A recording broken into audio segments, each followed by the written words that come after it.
This is the fourth year, first semester studio.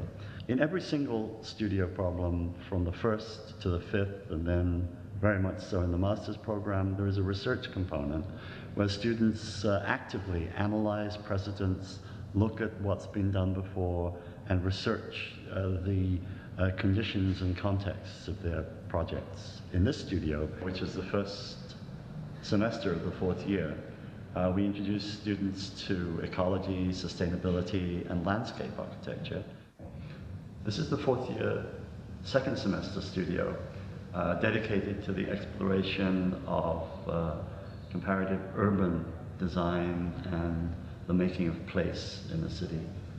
Professor Diane Lewis, who's directed this studio for many, many years, concentrates on the poetics of place, on the way in which students can explore the history and making of a place in the making of a new place in the city.